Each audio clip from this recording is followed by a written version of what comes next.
Hi friends, welcome to Harish academy. ఈరోజు వార్తల్లో నిలిచిన జాతీయ, అంతర్జాతీయ, రాష్ట్రీయ అంశాల గురించి, వార్తల్లో నిలిచిన వ్యక్తులు, అవార్డులు, పుస్తకాలు మరియు క్రీడా సంబంధిత సమాచారం ఒక్కొక్క అంశాన్ని వివరంగా తెలుసుకునే ముందు కొన్ని హెడ్లైన్ చూద్దాం. ఈరోజు క్రికెట్ ప్రపంచానికి అత్యుత్తమ కెప్టెన్ మహేంద్ర సింగ్ ధోని గారు రిటైర్మెంట్ ప్రకటించడం జరిగింది. తనతో పాటు తన యొక్క స్నేహితుడు, క్రీడా ప్రపంచంలో స్నేహితులు అంటే వీరే అనేలా మనం చూస్తూ ఉంటాము, సురేష్ రైనా, తను కూడా రిటైర్మెంట్ ప్రకటించడం జరిగింది. సో వీరికి సంబంధించిన ఇన్ఫర్మేషన్ చూద్దాము. మరియు 74వ స్వాతంత్ర దినోత్సవ వేడుకలకు సంబంధించిన అంశాలను చూద్దాము. మరియు దాంతోపాటు ఈరోజు భారతదేశంలో లే, లడక్, కార్గిల్కి సంబంధించిన కొన్ని అంశాలను భారత ప్రధాని గారు చర్చించారు. అవేంటో చూద్దాము.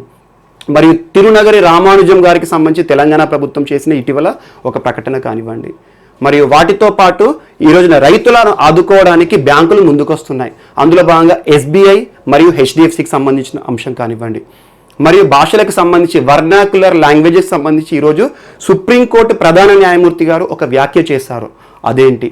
మరియు దాంతోపాటు ఈరోజు పంజాబ్ రాష్ట్రము, ఆ రాష్ట్ర రైతులు వ్యవసాయం పైన వాడకూడదు అని చెప్పేసి 9 డ్రగ్స్ పైన నిషేధాన్ని విధించారు. అదేంటో చూద్దాము. మరియు దీంతో పాటు మిస్లేనియస్ అంశాలు, ముఖ్యంగా కోవిడ్-19 ఇంపాక్ట్ ఈ రోజున ఎంఎస్ఎంఈ పైన ఏ రకంగా ఉంది, అవి మరియు మిగతా అన్ని అంశాలు కూడా ఇన్ డీటెయిల్గా చూద్దాం. సో ఫస్ట్ టాపిక్, ఈరోజు భారత క్రికెట్ చరిత్రలోనే అత్యుత్తమ కెప్టెన్ మనం చూస్తూ ఉంటాము మహేంద్ర సింగ్ ధోని. సో తనకు అభిమానులంటూ ప్రపంచంలో క్రికెట్ ఆడే ప్రతి దేశంలో కూడా తనకు అభిమానులు ఉంటారు. భారతదేశానికి ఎన్నో ఏళ్ల నుండి ఉన్న ఒక కళ, ఒక స్వప్నం, వరల్డ్ కప్. 1983 తర్వాత వన్డే వరల్డ్ కప్ అందించిన వ్యక్తి మనకు మహేంద్ర సింగ్ ధోని గారు. సో తను ఈ రోజున ఇండిపెండెన్స్ డే రోజున క్రికెట్ ప్రపంచానికి ఇకపై అంతర్జాతీయ క్రికెట్ ఆడను అని చెప్పేసి ఒక ప్రకటన చేశారు. సో యావత్ ప్రపంచం అంతా కూడా ఒక షాకింగ్కి గురైపోయింది. ఎప్పుడైనా కూడా సంచలనానికి పేరు ధోని గారు. చూస్తాం మనం టెస్ట్ మ్యాచెసే కానివ్వండి, ఎలాంటి నిర్ణయాలైనా కూడా తను దాదాపు అప్పటికప్పుడే స్పాంటేనియస్గా మనం ఎక్స్పెక్ట్ చేయని సమయంలో వస్తాయి. మరియు దాంతోపాటు ఈరోజు చూస్తున్నాము, టెస్ట్ క్రికెట్కి దాదాపు 2014లోనే తను రిటైర్మెంట్ ప్రకటించారు. ఐపీఎల్ రానుంది, ఈ సెప్టెంబర్లో ఐపీఎల్ రానుంది. దానికి సంబంధించి అందరికంటే ముందుగానే ప్రాక్టీస్ కూడా ప్రారంభించారు. ఇలాంటి సమయంలో క్రికెట్కి రిటైర్మెంట్ ప్రకటించడం అనేది చాలా ప్రపంచం అంతా కూడా ఈరోజు ఆలోచిస్తుంది. కానీ భారతదేశానికి తన యొక్క సేవలు ఎప్పటికీ కూడా భారతదేశ క్రికెట్ చరిత్రలో తనకంటూ ఒక సువర్ణాధ్యాయం ఖచ్చితంగా ఉంటుంది. మరియు తనతో పాటు క్రికెట్ ఆడే దేశాలు, అన్ని దేశాల్లో కూడా అసలు సన్నిహితులు, ఒక ఆప్తమిత్రులు, ఇద్దరు క్లోజ్ ఫ్రెండ్స్ అంటే ఎవరు, వీళ్ళేనా అనే విధంగా ప్రతి ఒక్కరు కూడా చూస్తారు. సురేష్ రైనా మరియు మహేంద్ర సింగ్ ధోని, వీరి యొక్క కాంబినేషనే కానివ్వండి, వీరి యొక్క సాన్నిహిత్యమే కానివ్వండి, స్నేహము, అది క్రికెట్లో అయినా బయట అయినా కూడా ఫ్యామిలీ పరంగా కూడా మంచి క్లోజ్ ఫ్రెండ్స్ వాళ్ళు. సో ఆ రకంగా మహేంద్ర సింగ్ ధోని గారు రిటైర్మెంట్ ప్రకటించినాక విత్ ఇన్ షార్ట్ స్పాన్లోనే, విత్ ఇన్ మినిట్స్లోనే నేను నీ వెంటే వస్తాను అని చెప్పేసి రిటైర్మెంట్లో కూడా తన వెంట ఉన్నాడు సురేష్ రైనా. అంతర్జాతీయ క్రికెట్కి వీడ్కోలు పలికాడు. సో ఈ రకంగా భారతదేశంలో ఇద్దరు ప్రముఖ క్రికెటర్లు, వర్ధమాన క్రికెటర్స్ అండ్ 2011 వరల్డ్ కప్ అందించడంలో కీలక వ్యక్తులు ఇద్దరు ఈ రోజున భారతదేశ క్రికెట్కి సంబంధించి అంతర్జాతీయ మ్యాచ్లకి ఇక దూరం కాబోతున్నారు. సో ఇద్దరు కూడా కలిసి ఆడిన మ్యాచ్లు చాలా ఉంటాయి. అంతెందుకు, చెన్నై సూపర్ కింగ్స్ భారతదేశంలో ఐపీఎల్ హిస్టరీలో అత్యంత ప్రతిష్టాత్మకంగా అత్యధిక రికార్డ్స్ సృష్టించిన చెన్నై సూపర్ కింగ్స్, దానికి కెప్టెన్గా మహేంద్ర సింగ్ ధోని గారు ఉన్నారు. మరి అందులో కీలకమైన వ్యక్తిగా left hand batsmen Suresh Raina గారు ఉన్నారు. సో వీరికి సంబంధించి ఈ ఖచ్చితంగా రానున్న ఎగ్జామ్స్లో బిట్ వస్తుంది. సో మహేంద్ర సింగ్ ధోని జార్ఖండ్ రాంచీలో జన్మించారు. Jharkhand Ranchi, 1981 July 7th. So చూడండి, మహేంద్ర సింగ్ ధోని గారి యొక్క మీరు జాకెట్ చూసినా కూడా తన యొక్క ఏదైతే క్రికెట్ ఆడేటప్పుడు వారు జెర్సీ వేసుకుంటారో, జెర్సీ నెంబర్ 7 అనగానే ఎవరికైనా కూడా ధోని, ఎంఎస్ ధోని అని గుర్తుకొచ్చేలా ఒక మైండ్ మనకు ఒక క్రియేట్ చేశారు. సో 7 నెంబర్తో జెర్సీతో ప్రారంభించి చివరి వరకు కూడా తను అదే నెంబర్ జెర్సీతో ఆడారు. చాలా వరకు కూడా భారతదేశానికి most important record Mahendra Singh Dhoni గారు సృష్టించిన రికార్డ్ ఏంటంటే, భారతదేశానికి ఐసీసీ, ఇంటర్నేషనల్ క్రికెట్ కౌన్సిల్, ప్రపంచ అంతర్జాతీయ క్రికెట్కి సంబంధించి అన్ని టోర్నమెంట్స్ కూడా ప్రపంచంలో క్రికెట్ ఆడే దేశాలన్నిటిపైన కూడా, అన్ని బోర్డులపైన కూడా నియంత్రణ వహించే సంస్థ ఐసీసీ. ఈరోజు ఐసీసీ నిర్వహించే కొన్ని ఫేమస్ కప్స్ ఉంటాయి, వరల్డ్ కప్స్. ముఖ్యంగా ఐసీసీ నిర్వహించేవి ఎక్కువగా వరల్డ్ కప్స్ ఉంటాయి. 2020 వరల్డ్ కప్పే కానివ్వండి, వన్డే వరల్డ్ కప్పే కానివ్వండి, లేదంటే ఛాంపియన్స్ ట్రోఫీ కానివ్వండి. ఐసీసీ నిర్వహించే అన్ని వరల్డ్ కప్లు, అన్ని కప్లను కూడా గెలిచిన ఏకైక కెప్టెన్ ప్రపంచంలో మహేంద్ర సింగ్ ధోని. సో సింపుల్గా చెప్పాలంటే ధోని గారు గెలిచిన కప్స్ ఏవి, తన కెప్టెన్సీలో భారతదేశం అందుకున్న కప్పులు ఏంటి అంటే, మొట్టమొదటిసారి 2007 క్యాప్టెన్సీ స్వీకరించిన కొద్ది రోజులకి ధోని క్యారియర్ ఎప్పుడు మొదలైందంటే 2004 డిసెంబర్లో మొదలైంది. అండ్ మోస్ట్ ఇంపార్టెంట్, డక్అవుట్తో కెరియర్ మొదలుపెట్టి, డక్అవుట్తోనే కెరియర్ మొదలుపెట్టాడు. రన్అవుట్తో కెరియర్ మొదలుపెట్టి రన్అవుట్తోనే తన యొక్క కెరియర్ కూడా ముగిసిపోయింది. ధోని చివరి మ్యాచ్ కూడా రన్అవుట్ అయ్యాడు. చూడండి మీరు, ఫస్ట్ మ్యాచ్ బంగ్లాదేశ్ పైన December 23, 2004 ఫస్ట్ మ్యాచ్లో తను ఫస్ట్ బాల్కే అవుట్, రన్అవుట్, డక్అవుట్. తర్వాత తనకంటూ గుర్తింపు వచ్చింది. పాకిస్తాన్ పైన ఆడిన మ్యాచెస్ కానివ్వండి, శ్రీలంక పైన తన యొక్క కెరీర్ బెస్ట్ స్కోర్ కానివ్వండి, అవన్నీ కూడా చాలా మందికి తెలిసే ఉంటాయి. సో అన్ని ధోని గారి గురించి చెప్పాలంటే మనకు చాలా సమయం కూడా సరిపోదు, తన యొక్క రికార్డులు చాలా ఉంటాయి. సో కొన్ని మాత్రం కాంపిటేటివ్ ఎగ్జామ్లో ఎలాంటి బిట్స్ వస్తాయి తనకు సంబంధించి ఖచ్చితంగా వస్తాయి. అందుకోసం ఈరోజు ఫస్ట్ టాపిక్గా ఎంఎస్ ధోని గురించి చెప్తున్నాను. అండ్ ఐసీసీ నిర్వహించే కప్లలో 2007 ఐసీసీ 2020 వరల్డ్ కప్ క్యాప్టెన్ గెలిచారు. సింపుల్గా చెప్పాలంటే first world cup, maiden world cup అనుకోండి 2020, ధోని క్యాప్టెన్సీలో గెలవడం జరిగింది. So India first 2020 world cup గెలిచింది మహేంద్ర సింగ్ ధోని క్యాప్టెన్సీలో. నెక్స్ట్ మహేంద్ర సింగ్ ధోని గారి క్యాప్టెన్సీలో వచ్చింది ఇంకోటి ఏంటంటే మనకి మోస్ట్ ఇంపార్టెంట్, 2009లో టెస్ట్ ర్యాంకింగ్స్ ఉంటాయి. టెస్ట్ క్రికెట్ మ్యాచ్ ఆడే జట్లన్నీ ఏవైతే ఉంటాయో వాటికి ర్యాంకింగ్స్ ఉంటాయి, ఐసీసీ ప్రకటించే ర్యాంకింగ్స్. అందులో భారతదేశం మొట్టమొదటిసారి టాప్ ర్యాంక్, ఫస్ట్ ర్యాంక్ వచ్చింది. టెస్ట్ జట్లలో కూడా టాప్ ర్యాంక్ వచ్చేసింది. అండ్ 2011 వన్డే వరల్డ్ కప్ గెలవడం జరిగింది భారతదేశంలో. చాలా కాలం వరకు 2003లో స్వల్ప తేడాతో ఓడిపోవడం జరిగింది. మనం చూసాం 2003 వరల్డ్ కప్. 2011 వరల్డ్ కప్ ఏదైతే ఉందో ధోని క్యాప్టెన్సీలో శ్రీలంక పైన అద్భుతమైన విజయం సాధించడం చూసాము. భారతదేశ చరిత్రలో ఎప్పటికీ కూడా 2011 వరల్డ్ కప్ అనేది ఒక సువర్ణాధ్యాయమే. సో అలా సచిన్ కన్న కళ, భారతదేశ క్రికెట్ దిగ్గజం సచిన్ టెండూల్కర్ కెరియర్లో ఖచ్చితంగా వరల్డ్ కప్ సాధించాలి, నా యొక్క ప్రావీణ్యంలో, నా యొక్క ప్రాధాన్యత. సింపుల్గా చెప్పాలంటే టీంలో సచిన్ ఉన్న టీము వరల్డ్ కప్ గెలవలేదు ఎప్పుడు కూడా. ఇదే మొట్టమొదటి వరల్డ్ కప్ సచిన్ ఆడిన టీం గెలవడం. సో అదొకటి కూడా మోస్ట్ ఇంపార్టెంట్. ఆ తర్వాత 2013 ఐసీసీ ఛాంపియన్స్ ట్రోఫీ కూడా గెలిచాడు. ఎవరు? మహేంద్ర సింగ్ క్యాప్టెన్సీ వహించిన టీం ఏదైతే ఉందో వన్డే ఐసీసీ ఛాంపియన్స్ ట్రోఫీ కూడా గెలిచారు 50 ఓవర్స్ మ్యాచ్లో. సో ఈ రకంగా మహేంద్ర సింగ్ ధోని 2014లో టెస్ట్ క్రికెట్ మ్యాచ్కి గుడ్ బై చెప్పేశాడు. ఈ రోజున August 15, 2020 ఇక క్రికెట్, అంతర్జాతీయ క్రికెట్ అన్నిటికీ కూడా గుడ్ బై చెప్పేశాడు. బట్ లాస్ట్ మ్యాచ్ మాత్రం 2019లోనే ఆడాడు world cup. 2019 ICC one day world cup 50 overs match ఏదైతే ఉందో ఆ మ్యాచే మహేంద్ర సింగ్ న్యూజిలాండ్తో ఆడిన సెమీఫైనల్ మ్యాచ్ రన్అవుట్. చాలా మంది కూడా ఏడ్చారు టీవీల ముందు రన్అవుట్ అవ్వగానే, ధోని రన్అవుట్ అవ్వగానే. అదే తన యొక్క చివరి అంతర్జాతీయ మ్యాచ్. సో ఈ రోజున వాస్తవానికి ఇంతకాలం ఎందుకు వెయిట్ చేశారంటే అక్టోబర్లో రానున్న ఐసీసీ 2020 వరల్డ్ కప్ ఉండే. బట్ కరోనా పరిస్థితుల కాలంలో ఐసీసీ ఈ వరల్డ్ కప్ ఏదైతే ఉందో 2022కి పోస్ట్పోన్ చేసింది అన్నాను. సో అంత సమయం లేదు. అండ్ 2021 వరకు కూడా ఆగే లేదు. ఎందుకంటే దాదాపు చాలా మంది కూడా విమర్శలు చేస్తున్నారు ఇప్పటికే, వరల్డ్ కప్ ఆడిన తర్వాత ఇప్పటి వరకు బ్యాట్ పట్టలేదు, అలాంటి వాడు టీంలోకి ఎలా వస్తాడని. సో ఇలాంటి అన్ని కామెంట్స్ కూడా వస్తున్నాయి. బట్ ఒక ప్లేయర్ ఎంత ప్రతిష్ట సాధించినా, ఎంతటి గౌరవం భారతదేశం తీసుకొచ్చినా కూడా కెరీర్ ఎండింగ్లో మాత్రం కామెంట్స్ అనేవి కామన్. సో ఆల్మోస్ట్ 38 ఇయర్స్ వరకు తను క్రికెట్ కెరీర్ కొనసాగించాడు. బట్ ఇక కామెంటర్స్ అందరూ అన్నారు ఎంతకాలం ఆడతారని. సో ఇలాంటి పరిస్థితులు ఇప్పుడు రానున్న ప్రతిష్టాత్మక టోర్నీలు లేకపోవడము మరియు ఐపీఎల్ పైన సంపూర్ణమైన కాన్సన్ట్రేట్ చేసే ఉద్దేశంతో ఈ రోజున క్రికెట్ కెరియర్కి ధోని అంతర్జాతీయ క్రికెట్ మ్యాచ్లు అన్నిటికీ కూడా గుడ్ బై చెప్పాడు. కానీ ఐపీఎల్లో మాత్రం ఆడతారు. ఐపీఎల్లో ధోని ప్రాతినిధ్యం వహిస్తున్న టీం ఏంటి అంటే Chennai super Kings.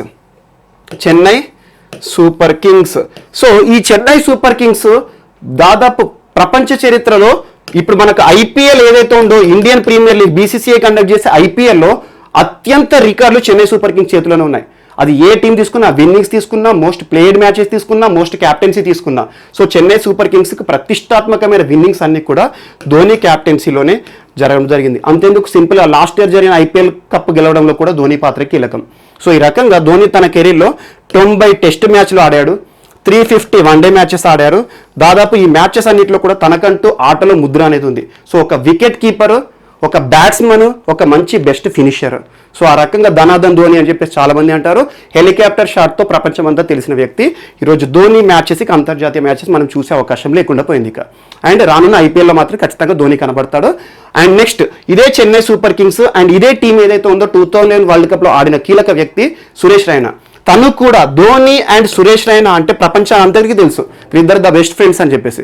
So Suresh Raina కూడా ఈ రోజున రిటైర్మెంట్ ప్రకటించారు. సో ధోని రిటైర్మెంట్ ప్రకటించినాక within short span just 10 minutesలోనే నేను అంతర్జాతీయ క్రికెట్కి వీడుకోలు పలుకుతున్నాను, నీ క్యాప్టెన్సీలో ఆడాను, నీ వెంటే వచ్చాను, ఇప్పుడు కూడా నీ వెంటే వస్తాను అని చెప్పేసి రిటైర్మెంట్ ప్రకటించారు సురేష్ రైనా. సో సురేష్ రైనా కూడా కెరీర్లో మంచి రికార్డ్స్ ఉన్నాయి. తనకు కూడా ఒక ప్లేయర్ ధోని క్యాప్టెన్సీలో చాలా మ్యాచెస్ ఖచ్చితంగా తనకు ప్రాధాన్యత దక్కింది. సో లెఫ్ట్ హ్యాండ్ బ్యాట్స్మన్ మరియు స్పిన్నర్. సో దాదాపు కెరీర్లో 226 వన్డే మ్యాచెస్ ఆడాడు. 2020s 78 2020s ఆడాడు. దాదాపు 98 ఏమో ధోని 2020 ఇంటర్నేషనల్ మ్యాచెస్ ఆడాడు. 18 టెస్ట్ మ్యాచ్లు సురేష్ రైనా ఆడడం జరిగింది. సో సురేష్ రైనా టీమిండియాలో కీలక వ్యక్తి. తను కూడా ఈరోజు రిటైర్మెంట్ ప్రకటించాడు. అది కూడా మోస్ట్ ఇంపార్టెంట్. సో ఇద్దరు దిగ్గజాలు భారతదేశ చరిత్రలో ప్రస్తుతం కాంటెంపరీలో మంచి ప్లేయర్స్ ఇద్దరు ఏకకాలంలో ఒకే రోజున ఇద్దరు బెస్ట్ ఫ్రెండ్స్ రిటైర్మెంట్ ప్రకటించారు. సో ఇది మోస్ట్ ఇంపార్టెంట్. మహేంద్ర సింగ్ ధోని గురించి ఖచ్చితంగా ఎగ్జామ్స్లో బిట్స్ పడతాయి, అందుకే ఇంత కాన్సన్ట్రేషన్ చెప్పాను. అండ్ తన గురించి కెరీర్ ఏంటి, ఎప్పుడు వన్డే వరల్డ్ కప్ గెలిచారు, దానికి సంబంధించి ఎప్పుడు టీమ్ సెలెక్షన్ కానివ్వండి, లేదంటే మొట్టమొదటిసారి క్యాప్టెన్సీ ఎప్పుడు దక్కించుకున్నాడు, మొట్టమొదటిసారి తనకంటూ గుర్తింపు ఎప్పుడు వచ్చింది, అవన్నీ కూడా డీటెయిల్గా చూడండి. సో తన యొక్క కెరీర్ అంతా చూసుకున్న ప్రాబ్లమే లేదు. బట్ కాంపిటేటివ్ ఎగ్జామ్లో ధోనిని సంబంధించి ఖచ్చితంగా ఒక బిట్ పడుతుంది. చెన్నై సూపర్ కింగ్స్ గుర్తుంచుకోండి. అండ్ వరల్డ్ కప్ సంబంధించి ఏ ఇయర్లో ఏ ఈవెంట్స్ జరిగాయో అన్నీ మీకు చెప్పాను. సో ధోని కెరియర్లో అదొకటి మోస్ట్ ఇంపార్టెంట్. ఆ మైలురాయి చూడండి ఒకసారి. సో ఇది ఈ రోజున క్రికెట్కి సంబంధించి వార్తలు ఇచ్చిన వ్యక్తులు ఇద్దరు. ఈ రోజున వార్తలు ఇచ్చిన మోస్ట్ ఇంపార్టెంట్ వ్యక్తులు కూడా ఇద్దరు. అండ్ నెక్స్ట్ సెకండ్, ఈ రోజున మనకి 74వ స్వాతంత్ర దినోత్సవ వేడుకలు జరిగాయి. 74th independence day. So 74th independence day రోజున భారత ప్రధాని నరేంద్ర మోడీ గారు ఎర్రకోట పైన జాతిని ఉద్దేశిస్తూ ప్రసంగించారు. అందులో కొన్ని కీలక అంశాలను ప్రస్తావించారు. ఒకటి, మహిళలకి సంబంధించి మహిళల యొక్క వివాహ వయస్సు నిర్దేశించే ప్రయత్నాలు కేంద్ర ప్రభుత్వం చేస్తుంది. సో ఇప్పుడు ప్రస్తుతం మహిళల యొక్క వివాహ వయస్సు ఏంటి మనకు తెలుసు, 18 years. సో అలా 18 years అనేది 1978 నుండి 18 years మహిళ యొక్క వివాహ వయస్సు, కనీస వివాహ వయస్సు. దీని యొక్క చట్టం ఏంటంటే 1929 శారదా చట్టం, బాల్య వివాహాలని అరికట్టాలి అనే ఉద్దేశంతో భారత ప్రభుత్వం తీసుకొచ్చిన చట్టము 1929 శారదా చట్టము. ఆ తర్వాత దాని యొక్క సవరణ 1978 వచ్చినాయి. 15 years నుండి 18 years వరకు వచ్చింది. సో ఇప్పుడు ప్రస్తుతం మహిళ యొక్క వివాహ వయసు 18 years. దీనికి సంబంధించి క్రితం కూడా మనం నేర్చుకున్నాము, June 5th 6th టైంలో నేర్చుకున్నాము. అదేంటంటే మహిళల యొక్క వివాహ వయస్సును నిర్ధారించడానికి ఇటీవల ఒక కమిటీని వేసింది కేంద్ర మంత్రిత్వ శాఖ, మహిళా శిశు సంక్షేమ శాఖ అని చెప్పుకున్నాం, జేఆర్ జైట్లీ కమిషన్. సో అదొకటి మోస్ట్ ఇంపార్టెంట్. సో మహిళలకు సంబంధించి కొన్ని ఇంపార్టెంట్ గుర్తుంచుకోండి. 1829 సతీ సహగమన నిషేధ చట్టము. సో భర్త చనిపోతే భార్య కూడా చనిపోవాలి అని ఒక ఆచారం ఉండే భారతదేశంలో సతీ సహగమన నిషేధ చట్టం కూడా 1829లో వచ్చింది. సో అలా భర్త చనిపోతే భార్య చనిపోవాల్సిన అవసరం లేదని చెప్పేసి విలియం బెంటింక్ గవర్నర్ జనరల్గా ఉన్నప్పుడు సతీ సహగమన నిషేధ చట్టం 1829లో వచ్చింది. ఇది కూడా మ్యారేజ్ సంబంధించింది. అది సింపుల్గా చెప్పింది, వివాహ వ్యవస్థలో భర్త వెంట చనిపోవాలని ఒక దురాచారాన్ని బ్రిటిష్ వాళ్ళు పక్కన పెట్టేశారు. సో దీనికి సంబంధించిన కీలక వ్యక్తి రాజా రామ్మోహన్ రాయ్. అండ్ నెక్స్ట్ అలా 1856 మోస్ట్ ఇంపార్టెంట్. సో భర్త చనిపోయిన భార్య చనిపోకూడదు అని చెప్పేసి సతీ సహగమన చట్టాన్ని తీసుకొచ్చిన తర్వాత మహిళకి మళ్ళీ కొత్త జీవనాన్ని ప్రసాదించాలి అని చెప్పేసి ఈ రోజున 1856 డల్హౌసీ గారు గవర్నర్ జనరల్గా ఉన్నప్పుడు ఇంకొక చట్టాన్ని తీసుకొచ్చారు, వితంతు పునర్వివాహ చట్టము. సో ఎవరైతే వితంతులు ఉంటారో మళ్ళీ పెళ్లి చేసుకోవాలి అని చెప్పేసి ఆ రకంగా కొన్ని చట్టాలను గుర్తుంచుకోండి. అండ్ ఇటీవల కాలంలో జేఆర్ జైట్లీ కమిషన్ని కేంద్ర ప్రభుత్వం వేసింది.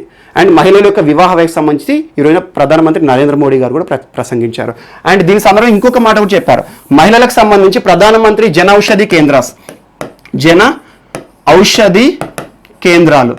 జన ఔషధి కేంద్రాల్లో శానిటరీ నాప్కిన్స్ ఏవైతే ఉంటాయో దాదాపు 5,000 జన ఔషధి కేంద్రాల ద్వారా దేశమంతా కూడా 5 కోట్ల మహిళలకి రూపాయికే ఒక శానిటరీ నాప్కిన్ ఇస్తున్నామని చెప్పేసి ప్రసంగించారు. ఇదొకటి కూడా మోస్ట్ ఇంపార్టెంట్. జన ఔషధి కేంద్రాల ద్వారా శానిటరీ నాప్కిన్స్ని భారత ప్రభుత్వం ఇస్తుంది, డిస్ట్రిబ్యూట్ చేస్తుంది. ఇదొకటి కూడా most important, 1 rupee napkins. And next దీంతో పాటు most important health related issues, భారత ప్రజలందరికీ కూడా హెల్త్ రిలేటెడ్ ఇష్యూస్ విషయంలో అందరికీ కూడా ఒక ఆరోగ్య ఆధారిత నెంబరు, ఆరోగ్య ఆధారిత నెంబర్ అంటే ఒక హెల్త్ కార్డ్స్ ఇస్తాం. భారతదేశంలోని ప్రజలందరికీ కూడా ఒక్కొక్క హెల్త్ కార్డ్ ఇస్తాం. ఎలాగా? ఆధార్ కార్డ్ లాగా. ఆ హెల్త్ కార్డులో ఏముంటుంది? మన యొక్క టోటల్ ప్రొఫైల్ ఉంటుంది. మన నేమ్ ఏంటి, ప్రాపర్ ఏంటి, మనకు సంబంధించిన వ్యాధులు ఏమైనా వచ్చాయి అంతకుముందు, దానికి సంబంధించి ఏమేమి డయాగ్నోసిస్ అయినాయి, దానికి సంబంధించి ట్రీట్మెంట్ ఏమేమి తీసుకున్నాము, అవన్నీ కూడా మనకి ఇవ్వబోతున్న ఒక ఆరోగ్య కార్డు అనేది ప్రస్తావన చేశారు. దేశ ప్రజలందరికీ కూడా one nation one health card అనే ఒక అంశాన్ని కూడా ప్రవేశపెడుతున్నారు. సో చూడండి, మోడీ గారి ప్రభుత్వం వచ్చిన తర్వాత one nation one ration, one nation one taxation, so everything is one nation అని వస్తుంది. ఈ రోజున one nation one health card అని చెప్పేసి భారత ప్రజలందరికీ కూడా ఒక్కొక్క హెల్త్ కార్డ్ ఇచ్చేసి, ఆ హెల్త్ కార్డ్ ఏదైతే ఉంటుందో అందులో వాళ్ళ యొక్క ప్రొఫైల్స్ అన్నీ ఉంటాయి. మనకు వచ్చిన వ్యాధులు కానివ్వండి, దానికి తీసుకున్న ట్రీట్మెంట్ కానివ్వండి, దానికైనా ఖర్చులు కానివ్వండి, అవన్నీ ఉంటాయి. సో హెల్త్ ప్రొఫైల్ అన్ని మెయింటైన్ చేసేలాగా ఒక ఆరోగ్య కార్డుని మెయింటైన్ చేస్తామని చెప్పి చెప్పారు. అలా భారత ప్రజలందరికీ ఇస్తామని చెప్పారు. అండ్ నెక్స్ట్, ఈ రోజున వ్యాక్సిన్ మ్యానుఫ్యాక్చరింగ్లో ఉంది భారత ప్రభుత్వం. సో భారత ప్రభుత్వం చేయుతలు ఇస్తుంది. ఇటీవల కాలంలో మనం చూసాం వికే పాల్ కమిటీ అని, ఎక్స్పర్ట్ కమిటీ అని వ్యాక్సిన్ సంబంధించి మేనేజ్మెంట్ విషయంలో. సో అలా వ్యాక్సిన్ రిలేటెడ్ ఇష్యూస్లో కూడా భారత ప్రభుత్వం రీసెర్చ్ ఆర్గనైజేషన్స్కి ప్రోత్సాహం ఇస్తుంది. ఆ ప్రోత్సాహంలో భాగంగా భారత ప్రభుత్వం తీసుకొచ్చే వ్యాక్సిన్ ఏదైతే ఉంటుందో భారత ప్రజలందరికీ కూడా అత్యంత త్వరలో అందరికీ భారత ప్రభుత్వం డిస్ట్రిబ్యూట్ చేస్తుందని చెప్పేశారు. అదొకటి మోస్ట్ ఇంపార్టెంట్. అండ్ భారతదేశం యొక్క 74th ఇండిపెండెన్స్ డే సందర్భంగా భారత ప్రధానికి ఫోన్ చేసి పర్సనల్గా విష్ చేసిన కొంతమంది వ్యక్తులు. ఇటీవల కాలంలో మన పరిస్థితులు బాగాలేవు. నేపాల్ ప్రధాని కేపీ ఓలీ గారు భారత ప్రధానికి ఫోన్ చేసి విష్ చేశారు, స్వాతంత్ర దినోత్సవ శుభాకాంక్షలు అని చెప్పేసి. అప్పుడు ప్రధాని కూడా నేపాల్ ప్రధానితో ఒక మాట మాట్లాడాడు, మన యొక్క సంబంధాలు మంచిగా కొనసాగాలని కోరుకుంటున్నా అని చెప్పేసి చెప్పారు. సో భారత ప్రధానికి నేపాల్ ప్రధాని నుండి విషెస్ వచ్చాయి. And next Israel. సో ఇందాక చెప్పాను నేను, Dhoni and Raina the best friends అన్నాను. ప్రపంచంలో కూడా ఒకవేళ ప్రధానుల విషయంలో తీసుకుంటే, దేశ అధినేతలు తీసుకుంటే బెస్ట్ ఫ్రెండ్స్ ఇండియా, ఇజ్రాయిల్. ఆ రెండు దేశాధినేతల మధ్యలో సాన్నిహిత్యం అద్భుతంగా ఉంటుంది. మీరు చూడండి, ఇజ్రాయెల్ సంబంధించి దేశాధినేత బెంజమిన్ నెతన్యాహుకి మరియు పిఎం నరేంద్ర మోడీ గారికి ఇద్దరికి మధ్యలో మంచి సాన్నిహిత్యం ఉంది. ఇజ్రాయెల్కి పోయినప్పుడు భారత ప్రధాని మరియు బెంజమిన్ నెతన్యాహుకు సంబంధించి వాళ్ళ యొక్క సాన్నిహిత్యం మనకు కనబడుతుంది. బీచ్ సైడ్ కానివ్వండి, వారి యొక్క టీ మ్యాటర్ల విషయం కానివ్వండి, రకరకాల మంచి మనకి వాళ్ళ యొక్క ఫ్రెండ్షిప్ అనేది మనకు కనబడుతుంది. సో బెంజమిన్ నెతన్యాహు కూడా ఈరోజు భారత ప్రధానికి ఫోన్ చేసి ఇండిపెండెన్స్ డే విషెస్ చెప్పడం జరిగింది. భారతదేశం కూడా ఇటీవల కాలంలో ఇజ్రాయెల్తో కొన్ని ఒప్పందాలు జరుగుతున్నాయి. అండ్ ఇటీవల ఇజ్రాయెల్ మరియు యుఏఈ ఒప్పందం కూడా మోస్ట్ ఇంపార్టెంట్, అదొకటి కూడా. సో ఇదొకటి మనకి ఈరోజు వార్తలు నిలిచింది. అండ్ నెక్స్ట్, దీంతో పాటు లే లడక్ మరియు కార్గిల్, ఈ మూడు ప్రాంతాలను కూడా భారతదేశంలోనే మొట్టమొదటి తొలి కార్బన్ న్యూట్రల్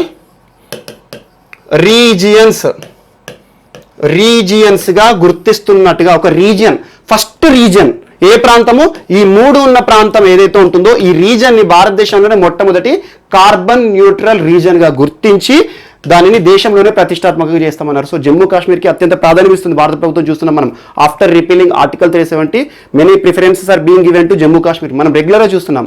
అందులో భాగంగా లే, లడక్ మరియు కార్గిల్ ప్రాంతాలలో మొత్తం కూడా కార్బన్ న్యూట్రల్ రీజియన్గా చేస్తాం. మనం అంతకుముందు తెలుసు, కేరళ, మణిపూర్ మరియు సిక్కిం. కేరళ, మణిపూర్లోని కొన్ని గ్రామాలను కార్బన్ న్యూట్రల్ విలేజెస్గా భారత ప్రభుత్వం గుర్తించింది, రాష్ట్ర ప్రభుత్వాలు గుర్తించింది. కార్బన్ న్యూట్రల్ విలేజెస్, కార్బన్ న్యూట్రలిటీ అంటే ఏదో చెప్తాను. మరియు సిక్కిం భారతదేశంలోనే మొట్టమొదటి ఆర్గానిక్ స్టేట్, ప్లాస్టిక్ రహిత ఆర్గానిక్ స్టేట్. మరి ఈరోజు ఈ రీజన్, ఒక ప్రాంతాన్ని తీసుకుంటే లే, లడక్, కార్గిల్ ప్రాంతాన్ని చేస్తామని చెప్పేసి భారత ప్రభుత్వం ప్రకటించింది. సో కార్బన్ న్యూట్రాలిటీ అంటే ఏంటంటే, ఎగ్జాంపుల్, మనుషుల ప్రమేయంతో వెదజల్లిన కార్బన్ ఏదైతే ఉంటుందో, మనుషుల ప్రమేయంతో పర్యావరణంలోకి వస్తున్న carbon dioxide, carbon related issues ఏవైతే ఉంటాయో వాటిని టోటల్గా కూడా డీకంపోజ్ చేయడం, వాటిని మొత్తం కూడా నిర్మూలించడము కార్బన్ న్యూట్రాలిటీ అంటారు. అంటే ఈ మూడు ప్రాంతాలు ఏముంటుంది, ఎట్టి పరిస్థితిలో ప్లాస్టిక్ అనేది ఉండదు ఇక, మరియు దాంతోపాటు పొల్యూషన్ అనేది జీరో అయిపోతుంది అన్నట్టు. సో అలా కొన్ని ప్రయోగాలు చేసేసి ఆ ప్రాంతాన్ని మొత్తం కూడా కార్బన్ న్యూట్రల్ రీజన్గా చేస్తామని చెప్పారు. సో మీకు ఎగ్జామ్లో ఖచ్చితంగా బిట్ వస్తుంది. ఇటీవల భారతదేశంలో తొలి కార్బన్ న్యూట్రల్ రీజన్గా ఏ ప్రాంతాన్ని భారత ప్రధాని ప్రస్తావిస్తూ మాట్లాడారన్నారు. సో లే, లడక్ అండ్ కార్గిల్, ఇదొకటి కూడా మోస్ట్ ఇంపార్టెంట్. అండ్ నెక్స్ట్, ఈరోజు కాంగ్రెస్ కూడా ధరోహర్ ధరోహర్ అనే ఒక వెబ్ సిరీస్ని రిలీజ్ చేసింది. మిస్లేనియస్ వెబ్ సిరీస్ని రిలీజ్ చేసింది ధరోహర్ పేరిట. ధరోహర్ అంటే వారసత్వం అన్నట్టు. భారతదేశ చరిత్రలో కాంగ్రెస్ ప్రభుత్వమే అత్యధిక కాలం, మనం నిన్నటి క్లాస్లో కూడా చూసాం, మోడీ యొక్క అరుదైన రికార్డు చర్చించినప్పుడు 226 డేట్స్ కంటిన్యూగా ఉన్నారు మోడీ. అలా కాంగ్రెసేతర ప్రధానిగా అత్యధిక కాలం మనకి నరేంద్ర మోడీ గారు ఉన్నారని చెప్పేసి మనం నేర్చుకున్నాము. సో అందులో భాగంగా నరేంద్ర మోడీ గారికి సంబంధించి ఈ రోజున నేర్చుకున్నాము. దాంతోపాటు కాంగ్రెస్ ఆ టాపిక్ నేర్చుకున్నాము. మనం కాంగ్రెస్ గురించి ఏం నేర్చుకున్నాము?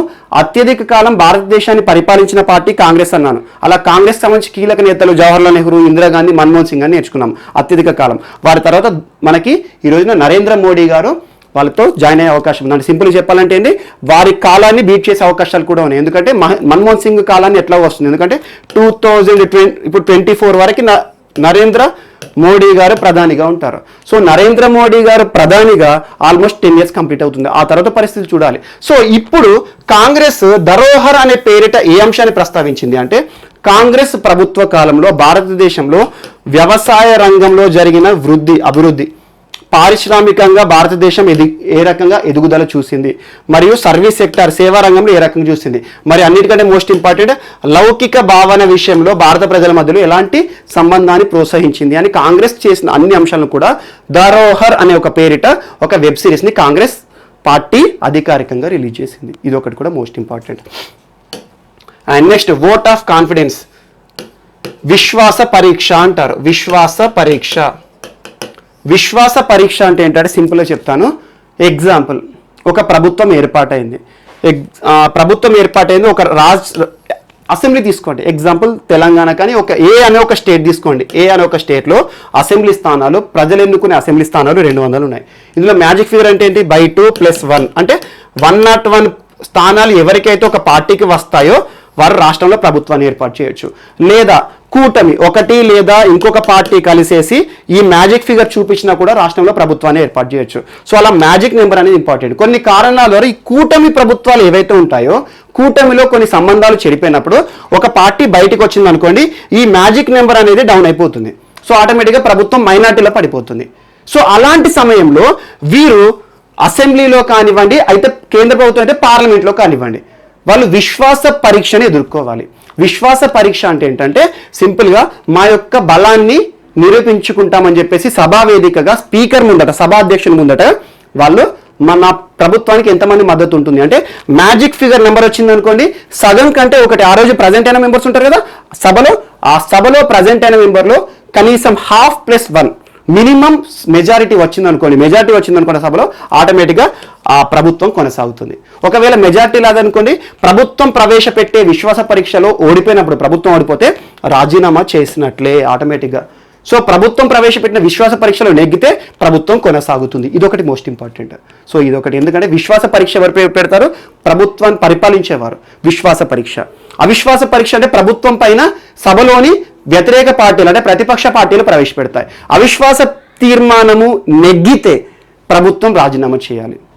విశ్వాస తీర్మానం నెగ్గితే ప్రభుత్వం కొనసాగుతుంది. అవిశ్వాస తీర్మానం ఓడిపోయింది అనుకోండి, నెగ్గలేదనుకోండి ప్రతిపక్షాలు, ఆటోమేటిక్గా ప్రభుత్వం కొనసాగుతుంది. విశ్వాస పరీక్షను నెగ్గకపోతే, విశ్వాస పరీక్షలో ఓడిపోతే ప్రభుత్వం రాజీనామా చేయాలి. సో ఇదొకటి మోస్ట్ ఇంపార్టెంట్. ఈ రోజున రాజస్థాన్ విషయంలో ఈ అంశం వార్తలు నిలిచింది. రాజస్థాన్ ఈ సింపుల్ ఆర్టికల్ 164, ఆర్టికల్ 74 ఆఫ్ 3 విశ్వాస పరీక్షకు సంబంధించి సభలో ప్రభుత్వం ఏదైతే ఉంటుందో ప్రభుత్వము సభకు బాధ్యత వహించాలి అని ఒక నిబంధన ఉంటుంది. ఈ రోజున రాజస్థాన్ మనం రెగ్యులర్గా చూస్తున్నాం సంక్షోభము, అది న్యాయస్థానం పరిధి వరకు కూడా పోయింది. మనం సుప్రీంకోర్టు వరకు పోవడము, సచిన్ పైలట్ సంబంధించిన అంశము, తిరుగుబాటు నాయకులు, సచిన్ పైలట్ ప్లస్ 18 మెంబర్స్, ఇదంతా మనం చర్చించుకుందాం. సో చివరికి రాజీ మంత్రం వచ్చింది. రాహుల్ గాంధీ మరియు ప్రియాంక గాంధీ ఆధ్వర్యంలో సచిన్ పైలట్ రాజీకి వచ్చాడు. సో అలా సచిన్ పైలట్ తిరిగి మళ్ళీ కాంగ్రెస్తో కొనసాగుతున్నాడు. సో అశోక్ గెహ్లాట్ మనం చూసాం ఇటీవల కాలంలో, నాకు విశ్వాస పరీక్షను ప్రవేశపెట్టాడని రాజ్భవన్ ముందు కూడా తన సభ్యులతో బైఠాయించాడు. సో ఈ రోజున సభ ప్రారంభమైన తర్వాత అశోక్ గెహ్లాట్ రాజస్థాన్ ముఖ్యమంత్రి విశ్వాస పరీక్షను ప్రవేశపెట్టాడు. సో ఆటోమేటిక్గా సభలో సచిన్ పైలట్ వర్గం కూడా తనకు మద్దతు ఇచ్చింది కాబట్టి సులభంగా విశ్వాస పరీక్షను నెగ్గాడు.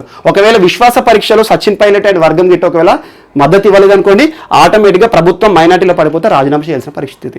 సో ఇది ఓట్ ఆఫ్ కాన్ఫిడెన్స్, విశ్వాస పరీక్షను ప్రవేశపెట్టేది ఎవరు అంటారు? రాష్ట్రాన్ని కానీ దేశాన్ని కానీ పరిపాలిస్తున్న ప్రభుత్వం సభలో ప్రవేశపెట్టాలి. ఏ సభలో? ప్రజలు ఎన్నుకున్న సభలో ప్రవేశపెట్టాలి. ఇది ఒకటి కూడా మోస్ట్ ఇంపార్టెంట్. నెక్స్ట్, లే లడక్, ఇందాక చెప్పాను లే లడక్ ప్రాంతాన్ని కార్బన్ న్యూట్రల్ రీజన్స్గా మారుస్తున్నట్టు. ఈ రోజున SBI, state bank of India వ్యవసాయ రైతులకు సులభతర రుణాలు ఇవ్వడానికి, సులభతర గోల్డ్ రుణాలు ఇవ్వడానికి ఒక అంశంతో ముందుకు వచ్చింది. అదేంటంటే యోనో కృషి. మోస్ట్ ఇంపార్టెంట్, వ్యవసాయానికి సంబంధించి ఏవి వార్తలు నిలిచినా చూడండి. యోనో కృషి అనే ఒక అంశంతో ఈరోజు స్టేట్ బ్యాంక్ ఆఫ్ ఇండియా వ్యవసాయ రైతులకి సులభతర రుణాలు ఇవ్వడం. సులభతర రుణాలు అంటే ఏంటి? ఎలాంటి పేపర్ వర్క్ లేకుండా, బ్యాంకుల చుట్టూ తిరగకుండా ఆన్లైన్ విధానంలో జస్ట్ వీళ్ళు లోన్ అప్లై చేస్తే చాలు ఇవ్వడం ఉంటుంది. సో అలా సులభతర రుణాలను ఇవ్వడానికి వ్యవసాయ రైతులను ఉద్దేశించి ఈ రోజున యోనో కృషి అనే ఒక అంశంతో ఎస్బీఐ ముందుకు వచ్చింది. అలా వ్యవసాయ రైతులకు ఏదైతే ఉంటుందో కిసాన్ క్రెడిట్ కార్డ్స్ కానివ్వండి, వ్యవసాయ రుణాలు కానివ్వండి, గోల్డ్ పెట్టేసేసి కూడా వ్యవసాయ రుణాలు తీసుకుంటారు. సో అలా వ్యవసాయం పండించడానికి పెట్టుబడి కోసం రైతులు తీసుకునే రుణాలను సులభతరం చేయడానికి ఈ రోజున ఎస్బీఐ యోనో కృషి అని రైతుల కోసం ఎక్స్క్లూజివ్గా తీసుకొచ్చింది. సో దీనిలో ఏముంటుంది? మొత్తం ఆన్లైన్ పేపర్లెస్ వర్క్, సింపుల్గా లోన్ ప్రాసెస్ అంతా సింప్లిఫై చేయడము. మరియు దాంతోపాటు ఈ రోజున రైతు బ్యాంకు చుట్టూ తరచూ తిరగాల్సిన అవసరం లేదు. ఈ కోవిడ్ పరిస్థితుల కాలంలో బ్యాంకుకు పోవాలంటే కూడా భయం అవుతుంది. సో ఇలాంటి అంశాలతో ఈ రోజున యోనో కృషి అనే ఒక అంశం కూడా వార్తలు నిలిచింది ఎస్బీఐకి సంబంధించి వ్యవసాయ రైతులకి సులభతర రుణాలు ఇవ్వడానికి. అండ్ నెక్స్ట్ ఇలాంటిదే ఇంకొక అంశం కూడా ఈ రోజు వార్తలు నిలిచింది. హెచ్డిఎఫ్సి బ్యాంక్ ఏం అంశంతో తీసుకొచ్చింది ఈ రోజున అంటే, హెచ్డిఎఫ్సి మనకు శౌర్య కార్డ్స్ అనే ఒక పేరుతో, శౌర్య కేజీసీ కార్డ్, శౌర్య కిసాన్ గోల్డ్ కార్డ్ అనే అంశంతో ఇటీవల హెచ్డిఎఫ్సి ఎవరికి రుణాలు ఇస్తుంది అంటారు. ఇక్కడ మోస్ట్ ఇంపార్టెంట్, వ్యవసాయ రైతులకు ఉద్దేశించింది. కానీ భారత సైనిక రంగంలో పనిచేస్తున్న ఆర్మీ జవాన్లు ఉన్నారు కదా, ఆర్మీ జవాన్లకి సంబంధించిన పేరెంట్స్ కానీ వాళ్ళ సంబంధికులు ఉంటారు, వాళ్ళు వ్యవసాయం పైన ఆధారపడి ఉంటారు. సో వారికి సులభతర రుణాలు ఇచ్చే విధంగా వారి కోసమే ఎక్స్క్లూజివ్గా ఈరోజు హెచ్డిఎఫ్సి బ్యాంక్ శౌర్య కిసాన్ గోల్డ్ కార్డ్ అనే ఒక అంశంతో ముందుకు వచ్చింది. మోస్ట్ ఇంపార్టెంట్ ఇది కూడా. హెచ్డిఎఫ్సి ఎవరి కోసం? కేవలం ఆర్మీ జవాన్లు కానివ్వండి, రక్షణ దళాల్లో పనిచేసిన సిబ్బంది ఎవరైతే ఉంటారో వారికి సంబంధికులు కానివ్వండి, వారి యొక్క పేరెంట్స్ ఎవరైతే ఉంటారో గ్రామీణ ప్రాంతాల్లో వ్యవసాయం చేస్తారు కదా, వారికి సులభతర రుణాలు ఇచ్చే ఉద్దేశంతో ఈ రోజున శౌర్య కిసాన్ గోల్డ్ కార్డ్స్ అని చెప్పేసి శౌర్య కేజీసీ అనే అంశంతో ప్రవేశపెట్టిన బ్యాంక్ ఇది అంటారు హెచ్డిఎఫ్సి. ఇందాక మనకు తీసుకొచ్చింది ఎస్బీఐ ఏమో యోనో కృషి. ఇవి రెండు గుర్తుంచుకోండి, మోస్ట్ ఇంపార్టెంట్ టాపిక్స్ ఖచ్చితంగా వస్తాయి ఇలాంటి. అండ్ నెక్స్ట్,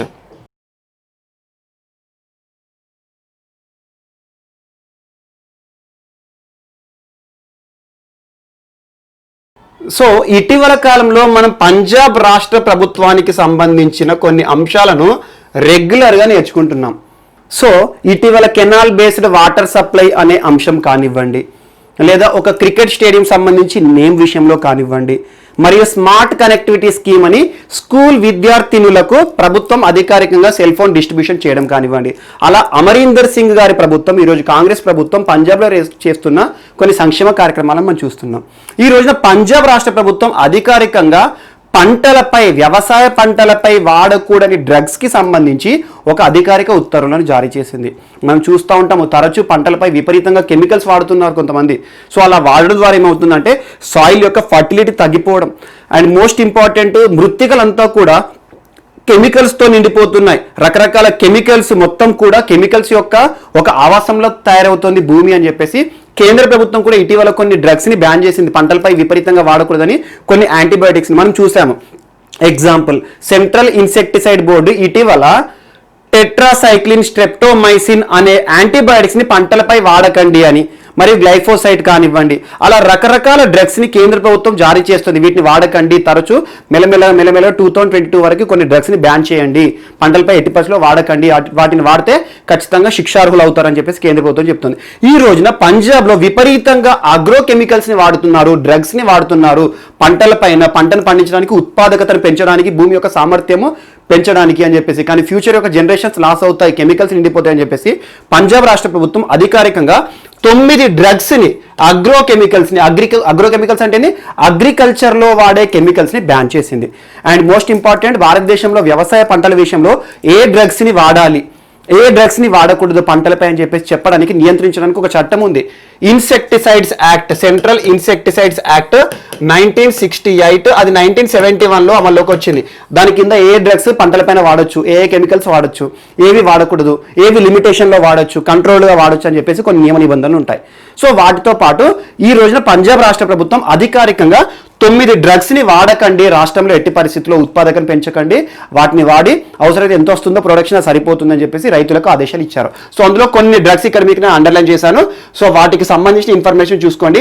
ఎగ్జాంపుల్ బుప్రోఫెజిన్, లేదంటే మీకు కార్బోఫ్యూరాన్ కానివ్వండి, లేకపోతే అసెఫేట్ అండ్ ట్రయోజోఫోస్. అండ్ గుర్తుంచుకోండి, ఈ కెమికల్స్ పేర్లు ఎగ్జామ్లో అడగారు. ఇటీవల పంజాబ్ ప్రభుత్వం ఎన్ని డ్రగ్స్ని బ్యాన్ చేసింది, అగ్రోకెమికల్స్ని అంటారు, కానీ ఆ డ్రగ్స్ ఈ క్రింది వాటిలో ఏవని చెప్పేసి అవన్నీ అడిగారు. సో ఇక్కడ మాత్రం మీకు నేను మెన్షన్ చేస్తున్నాను ఈ 9 డ్రగ్స్ చూడండి.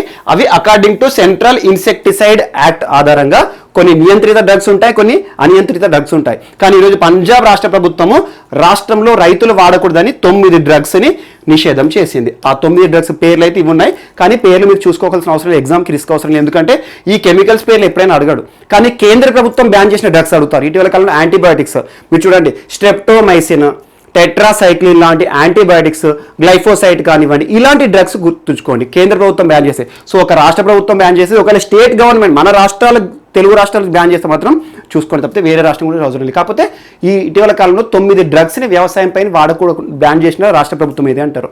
ఇది చూసుకోండి. అండ్ నెక్స్ట్, ఈ రోజున నిన్న చూసాం మనం కోవిడ్-19 ఇంపాక్ట్ ఆన్ యూత్ అని, ఆన్ రూరల్ రీజన్స్ అని. సో అలా ఒక్కొక్క ప్రాంతాల్లో ఒక్కొక్క ఏరియాలో కోవిడ్-19 లాక్డౌన్ ప్రభావం ఎలా ఉందని మనం తరచూ నేర్చుకుంటున్నాం. ఈ రోజున కోవిడ్-19 యొక్క ఇంపాక్ట్ ఎంఎస్ఎంఈల పైన ఎలా ఉంది అని చెప్పేసి రకరకాల రీసెర్చర్స్ మరియు పరిశోధనకారులు, ఎక్స్పర్ట్ గ్రూప్స్ కొన్ని నివేదికలను ఇచ్చాయి. సో చూసాము, కోవిడ్-19కి ఏది అతీతం కాదు. మీరు గుర్తుంచుకోండి, భారతదేశంలో ఆర్టికల్ 14 అందరూ సమానమైన భావన ఉంది, కానీ అన్ని విషయాలు ఇది అమలవుతుందా లేదో తెలియదు. కానీ కోవిడ్-19 దృష్టిలో మాత్రం అందరూ సమానమే, ఎవరిని పడితే ముఖ్యంగా ప్రముఖులను ఎక్కువ అటాక్ చేస్తుంది. సో ఈ రోజున కోవిడ్-19 బారిన పడని రంగం అంటూ లేదు. అందులో అత్యధికంగా ఇటీవల చూడండి, కేంద్ర ప్రభుత్వము ఆత్మనిర్భర్ భారత్ అభియాన్ అని చెప్పేసి అన్ని రంగాలను ఆదుకోవడానికి, మత్స్య రంగాన్ని, వ్యవసాయ రంగాన్ని, ఎంఎస్ఎంఈలను, స్ట్రీట్ వెండర్స్ని, ప్రతి ఒక్క రంగాన్ని ఆదుకోవాలని చెప్పేసి ఒక్కొక్క రంగానికి స్పెషల్గా ప్రోగ్రామ్స్ తయారు చేసింది. స్పెషల్గా కొన్ని ఫండ్స్ని అలొకేట్ చేసింది, బ్యాంకుల ద్వారా రుణాలు ఇవ్వడం కానివ్వండి. అలా విపరీతంగా రుణాలు ఇస్తుంది. ఆ పరిశ్రమకర్తలు ఎవరైతే ఉంటారో వారి చేతిలో డబ్బులు పెడితే మళ్ళీ ఉత్పత్తి ప్రారంభమవుతుంది, వారి యొక్క అభివృద్ధి గాడిన పడుతుంది అని చెప్పేసి ముందుకు వచ్చాయి. సో ఈ రోజున ఎంఎస్ఎంఈలు చూడండి, ఆత్మనిర్భర్ భారత్ అభియాన్లో దాదాపు 3 లక్షల కోట్ల రూపాయలను కేవలం ఎంఎస్ఎంఈల కోసమే కేటాయించారు. ఆత్మనిర్భర్ భారత్ అభియాన్లో దాదాపు 3 లక్షల కోట్ల రూపాయలను micro, small, medium enterprises, so అలా సూక్ష్మ, చిన్న, మధ్య తరహా పరిశ్రమల కోసం కేటాయించారు. అంటే భారతదేశంలో అత్యధికంగా ఆల్మోస్ట్ 80% ఎంఎస్ఎంఈలో ఉంటాయి. పెద్ద పెద్ద పరిశ్రమలు, లార్జ్ ఇండస్ట్రీస్ చాలా తక్కువ ఉంటాయి, కానీ ఈ ఎంఎస్ఎంఈలో ఎక్కువ ఉంటాయి. ఇటీవల కాలంలో కేంద్ర ప్రభుత్వం ఉద్యమ్ పేరుతో వీటికి ఇంకా ఉత్సాహక పథకాలు ఇస్తుంది, ప్రోత్సాహక పథకాలు. సో లాక్డౌన్ యొక్క ఇంపాక్ట్ ఈ ఎంఎస్ఎంఈల పైన ఎట్లా పడిందంటే, దాదాపు 20 నుండి 40% మైక్రో, స్మాల్, మీడియం ఎంటర్ప్రైజెస్ మొత్తం కూడా వాటి యొక్క ఉత్పత్తిని స్తంభింపజేశాయి. అండ్ అవి మొత్తం కూడా మనుగడలు లేకుండా పోయాయి ఈ రోజున. సో ఎంఎస్ఎంఈలు దాదాపు భారతదేశంలో 20 నుండి 40% ఎంఎస్ఎంఈలు ఈరోజు వారి యొక్క పనులన్నీ ఆపేశాయి, మూతబడిపోయాయి. అంటే చూడండి, కోవిడ్-19 ఇంపాక్ట్ ఎంఎస్ఎంఈల పైన ఎంత దారుణంగా పడిందో. ఆయన గుర్తుంచుకోండి, భారతదేశంలో అత్యధికంగా ఉపాధి పొందేది ఎంఎస్ఎంఈలోనే. సో అలాంటి ఎంఎస్ఎంఈలు దాదాపు 40% ఈరోజు ప్రశ్నార్థకం అయిపోయినాయి, నడవలేకపోతున్నాయి, ఆపేశారు. సో ప్రభుత్వం ఎన్ని ప్రోత్సాహకాలు ఇచ్చినా ఇవి గాడిన పడే పరిస్థితి లేవు కాబట్టి అన్ని కూడా మూతపడిపోతున్నాయి. ఇదొకటి. అండ్ దీనికంటే ముందు దెబ్బ మీద దెబ్బ పడిందంటారు కొంతమంది సామెత. దీనికంటే ముందు 2016లో ప్రభుత్వం తీసుకొచ్చిన డిమానిటైజేషన్ మనం చూసాం. కేంద్ర ప్రభుత్వం డిమానిటైజేషన్ అని నోట్ల రద్దు ఏదైతే ఉందో, పెద్ద నోట్ల రద్దును చేసేసి మనకి కొన్ని కొత్త నోట్లను తీసుకొచ్చింది. డిమానిటైజేషన్ అంటే కరెన్సీ రద్దు అనకండి, కేవలం నోట్ల మార్పిడి మాత్రమే. పాత నోట్లు ఏవైతే ఉన్నాయో వాటి స్థానంలో కొత్త డినామినేషన్ తీసుకొచ్చింది.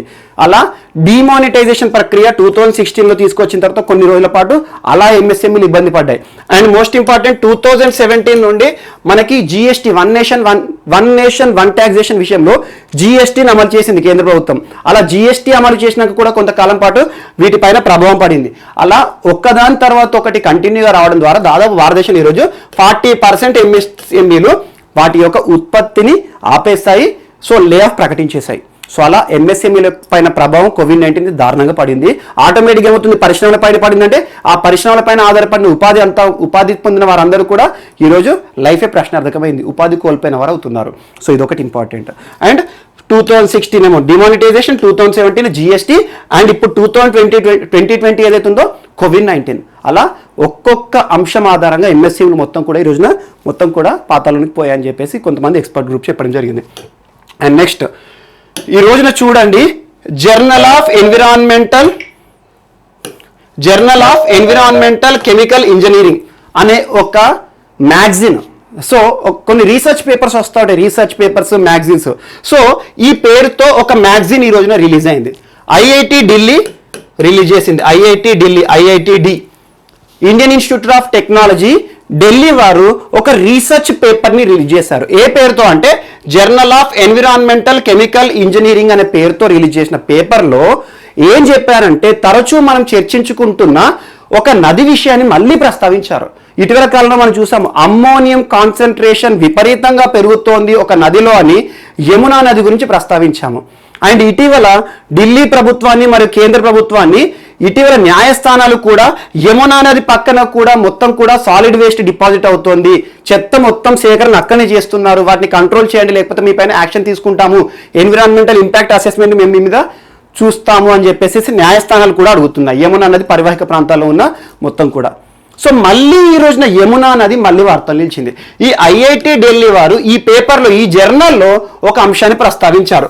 అదేంటంటే కొన్ని pathogens.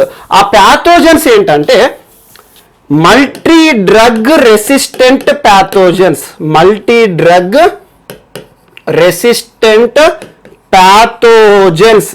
Or multi drug resistant pathogens అనొచ్చు, లేదా బ్యాక్టీరియా అనొచ్చు. చిన్న చిన్న ప్యాథోజన్స్, క్రిములు ఏవైతే ఉంటాయో, సూక్ష్మజీవులు అన్నీ కూడా యమునా నదులు, ఏ నదులైనా సూక్ష్మజీవులు ఉంటాయి, ప్రాబ్లం లేదు.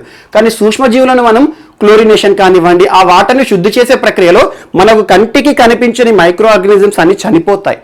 కానీ ఈ రోజున యమునా నదిలో చిన్న చిన్న సూక్ష్మజీవులు ఉన్నాయి, కానీ multi drug resistant, antibiotic resistant అంటున్నారు. అంటే ఏంటంటే, ఎగ్జాంపుల్ మీకు ఒక జబ్బు చేస్తుంది అనుకోండి, ఒక వ్యాధి చేసింది అనుకోండి, ఆ వ్యాధిని నయం చేయడానికి మనం ఏం చేస్తాము, ఒక డ్రగ్ వేస్తాము. అంటే డ్రగ్ అంటే ఒక మందు వేసుకుంటాము. ఆటోమేటిక్గా ఆ హానికరమైన ప్యాథోజన్ ఏదైతే ఉంటుందో దాన్ని ఇది నశింపజేస్తుంది. కానీ ఒకసారి ఊహించుకోండి, మన లోపల తీసుకునే డ్రగ్ని, మనం లోపల ఉన్న వైరస్ కానీ ప్యాథోజన్ కానీ ఏదైతే ఉందో ఈ డ్రగ్ని ఎదుర్కొంటుంది అంటే ఏంటి, రెసిస్టెన్స్ చూపిస్తుంది అంటే ఆటోమేటిక్గా ఏమవుతుంది, సో దానికి శక్తి పెరుగుతుంది, ఈ డ్రగ్స్ పనిచేయట్లేదు అన్నట్టు. సో అలా ఒక డ్రగ్ రెసిస్టెంట్ కాదు, మల్టీ డ్రగ్, ఎన్ని డ్రగ్స్ వేసేసినా వాటిని తట్టుకునే శక్తి గల కొన్ని ప్యాథోజన్స్ ఈ రోజున ఢిల్లీ పరివాహిక ప్రాంతం మొత్తం కూడా ఉన్న, నిజంగా చెప్పాలంటే తాజ్మహల్ పక్కన ఉన్న యమునా నది ఉంది కదా, ఆ యమునా నదిలో మొత్తం కూడా మల్టీ డ్రగ్ రెసిస్టెంట్, ఎటువంటి డ్రగ్ వేసినా కూడా దాన్ని తట్టుకునే శక్తి గల ప్యాథోజన్స్ ఈరోజు ఉన్నాయి. అంటే వాటిని అంతం చేయడం మన వల్ల పాసిబుల్ కాదన్నట్టు. సో అలా పర్యావరణం పైన మనం చేసిన తప్పు ఎంత పడుతుందో మీరు చూడండి. అభివృద్ధి కార్యక్రమాలు, పరిశ్రమలు ఏర్పాటు చేయడం, పరిశ్రమల నుండి నేరుగా వ్యర్థ పదార్థాలను నదిలో వదిలిపెట్టడం, ఇవన్నీ చేయడం ద్వారా ఏమవుతుందంటే ఈరోజు తాగడానికి నీరు ఏవైతే ఉంటాయో అవన్నీ కూడా కలుషితం అవుతుంది. ఒకప్పుడు మూసీ నది హైదరాబాద్ లైఫ్ లైన్, ఈరోజు హైదరాబాద్ లైఫ్ తీసే లైన్గా మారుతుంది. మీరు చూడండి, మూసీ నదికి వరదలు వచ్చాయని మన చరిత్రలో నేర్చుకున్నాం. 1906 మూసీ నది వరదలు, మీర్ మహబూబ్ కాలంలో అని చెప్పేసి. సో అంతటి వరదలు వచ్చిన ప్రాంతము ఈరోజు మూసీ నది పక్కన నిలబడలేని పరిస్థితి. సో అలాగే ఈరోజు యమునా నది గురించి ఈసారి మూడో టాపిక్ చెప్పాను. సో యమునా నది గురించి ఖచ్చితంగా మీకు రానున్న ఎగ్జామ్లో వస్తుంది. ఒకటి ఏం చెప్పాను, యమునా నదిలో అమ్మోనియం కాన్సన్ట్రేషన్ సంబంధించిన రీసెర్చ్ చెప్పాను ఇటీవల కాలంలో పర్యావరణం సంబంధించి. రెండవది ఏంటి, యమునా నది చుట్టుపక్కల మొత్తం కూడా వేస్ట్ డిపాజిట్స్ అవుతున్నాయి, దానికి సంబంధించి ట్రిబ్యునల్ ఎన్జిటి కూడా ఇన్వాల్వ్ అయిందని చెప్పాను. ఈ రోజున మల్టీ డ్రగ్ రెసిస్టెంట్ ప్యాథోజన్స్ కూడా యమునా నదిలో ఉన్నాయి అని చెప్పేసి ఐఐటి ఢిల్లీ ఒక రీసెర్చ్ చేసి వాటర్ శాంపుల్ తీసుకొని ఒక జర్నల్లో ప్రకటించింది. ఇదొకటి కూడా మోస్ట్ ఇంపార్టెంట్ ఈరోజు. అండ్ పర్యావరణానికి సంబంధించిన అంశాలను ఖచ్చితంగా చూడండి. అండ్ ఈ రోజున శరద్ ఏ బాబ్డే ఎవరు, మనకు సుప్రీంకోర్టు ప్రధాన న్యాయమూర్తి. ఈరోజు సుప్రీంకోర్టు ప్రధాన న్యాయమూర్తి గారు ఎన్విరాన్మెంటల్ ఇంపాక్ట్ అసెస్మెంట్ ని దృష్టిలో ఉంచుకొని ఇండైరెక్ట్ గా ఒక స్టేట్మెంట్ ఇచ్చారు. కేంద్ర ప్రభుత్వాన్ని డిమాండ్ కూడా చేశారు.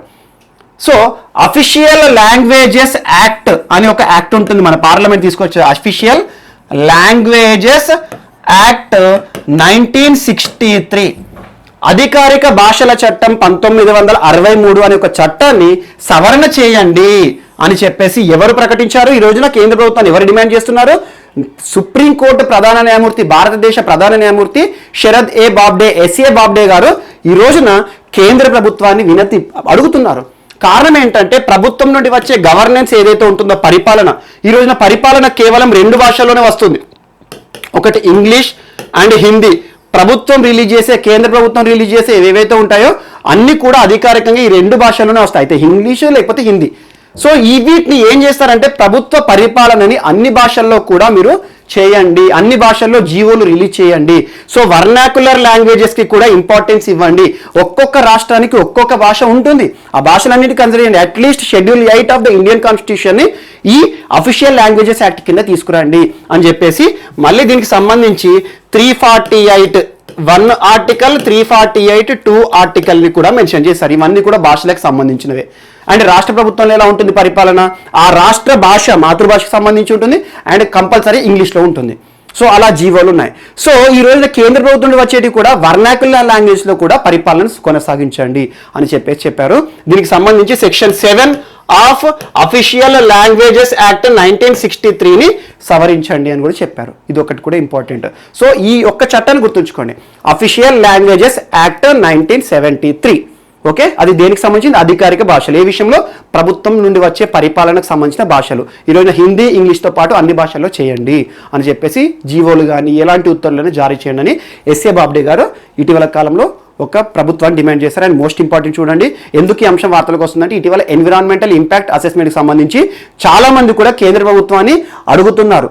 ఇటీవల ఢిల్లీ హైకోర్టు కూడా కేంద్ర పర్యావరణ శాఖని అడిగింది, కంటెంప్ట్ ఆఫ్ కోర్ట్ కింద చేస్తాము అని. జూన్ 30లో మేము ఇచ్చిన డిమాండ్ ఏంటి, మేము ఇచ్చిన ఆర్డర్ ఏంటి, మీరు రిలీజ్ చేసింది ఏంటి? మేము ఇచ్చిన ఆర్డర్ ఏంటి? అన్ని భాషల్లో రిలీజ్ చేయమని. కానీ మీరు రిలీజ్ చేసింది ఏంటి?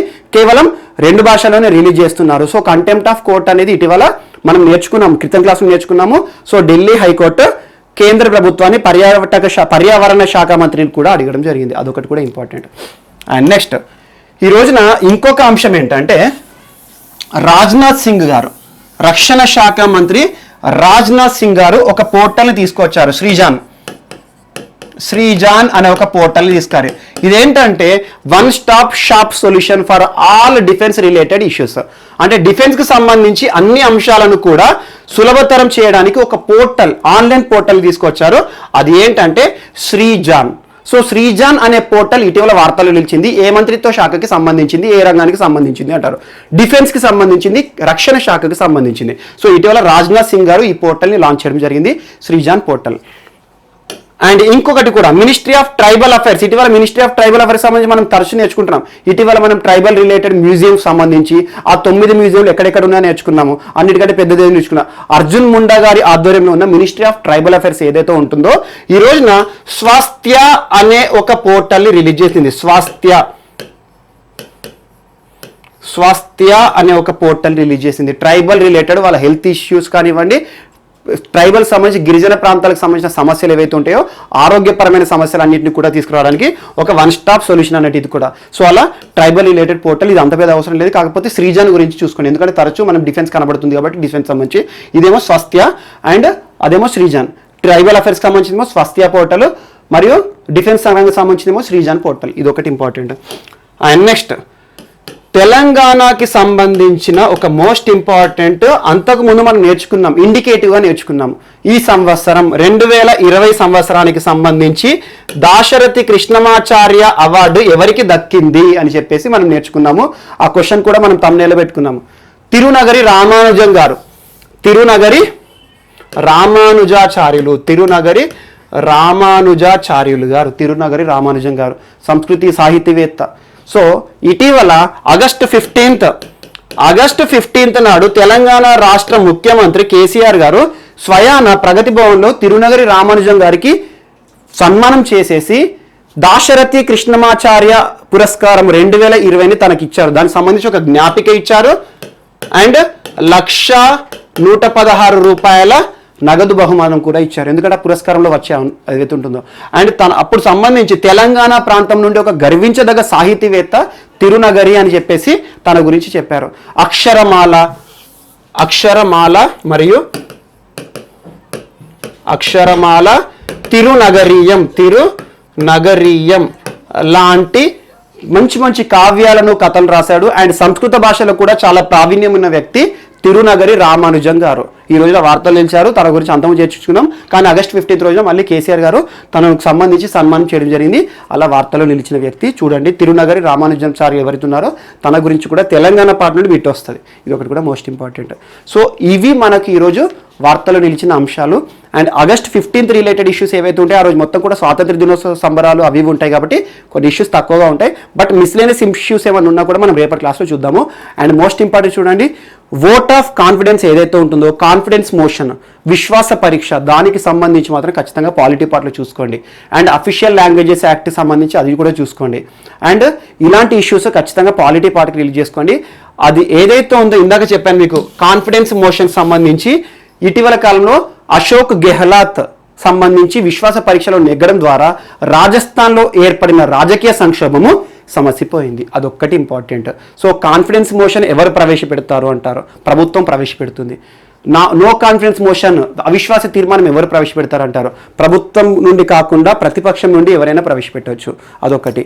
సో అవిశ్వాస తీర్మానం నెగ్గినప్పుడు ప్రభుత్వము కూలిపోతుంది, విశ్వాస తీర్మానం నెగ్గినప్పుడు ప్రభుత్వం కొనసాగుతుంది, విశ్వాస తీర్మానం వీగిపోయినప్పుడు ప్రభుత్వం పడిపోతుంది, అవిశ్వాస తీర్మానం వీగిపోయినప్పుడు ప్రభుత్వం కొనసాగుతుంది. ఇది ఒకటి. కొన్ని కండిషన్ చూసుకోండి. రాజస్థాన్ సంబంధించి సీట్లు కానివ్వండి, దానికి సంబంధించిన ఏ రకంగా నెగ్గాలి, ప్రస్తుత కాంగ్రెస్ సీట్కి ఎన్ని సీట్లు ఉన్నాయి, బీజేపీకి ఎన్ని ఉన్నాయి, మరి మిత్రపక్షాలకు ఎన్ని ఉన్నాయి, అవన్నీ కూడా మనం క్రితం క్లాస్లో డీటెయిల్గా అనలైజ్ చేశాం. కాబట్టి జస్ట్ ఈ రోజున విశ్వాస పరీక్షకు సంబంధించిన అంశం జరిగింది అని చెప్పడం జరిగింది. అలా సచిన్ పైలట్ మరియు అశోక్ గెహ్లాట్ ఇద్దరు కూడా కలవడం ద్వారా రాజస్థాన్లో ఏర్పడిన రాజకీయ సంక్షోభం మొత్తం కూడా ఈ రోజున అంతమైపోయింది. ఇది ఒకటి కూడా మోస్ట్ ఇంపార్టెంట్. అండ్ దాంతోపాటు కాంగ్రెస్ పార్టీకి సంబంధించి ధరోహర్ ఒకటి ఇంపార్టెంట్, అదొకటి చూసుకోండి. అండ్ కేంద్ర ప్రభుత్వం సంబంధించి ప్రధానమంత్రి గారు ఇచ్చిన స్పీచ్ ఏదైతే ఉందో ఇటీవల కాలంలో ఆగస్టు 15ని దృష్టిలో ఉంచుకొని ఆ రోజున ప్రధానమంత్రి జాతిని ఉద్దేశించి ప్రసంగించిన ప్రసంగం మొత్తం కూడా చూడండి. ఇలాంటి ప్రముఖులు ఇచ్చిన ప్రసంగాలను ఖచ్చితంగా చూడండి. అందులోనే మన బిట్స్ పడతాయి. ఎందుకంటే ఏ ఏరియాస్ టచ్ చేస్తున్నారు, ఏ ఏరియాకి సంబంధించి అభివృద్ధి కార్యక్రమాలు చేయబడిపోతున్నారు, లేకపోతే ఇందాక చెప్పాను మీకు లడక్ లే ప్రాంతానికి సంబంధించి అని, అలాంటి అంశాలు కానివ్వండి, మరియు ఇటీవల కాలంలో భారతదేశంలో చోటు చేసుకున్న పరిణామాలే కానివ్వండి, వీటికి సంబంధించిన అంశాలు. మరియు ప్రధానమంత్రి ఈసారి ఇచ్చిన సుదీర్ఘమైన స్పీచ్ థర్డ్ అంట. సో ఎన్ని నిమిషాలు అని చెప్పేసి అవి ఎగ్జామ్లో రావు, కాకపోతే కొన్ని ఇంపార్టెంట్ మిస్లేనియస్ అంశాలు తెలుస్తాయి. సో అదొకటి కూడా మనకు మోస్ట్ ఇంపార్టెంట్. సో మిగతా అంశాలు ఏమైనా ఈరోజు మిస్ అయిన టాపిక్స్ ఉంటే రేపటి క్లాస్లో మనం జాయిన్ చేసేసుకొని మనం వాటిని కంటిన్యూ చేద్దాం. రేపు కలుద్దాం. Thank you.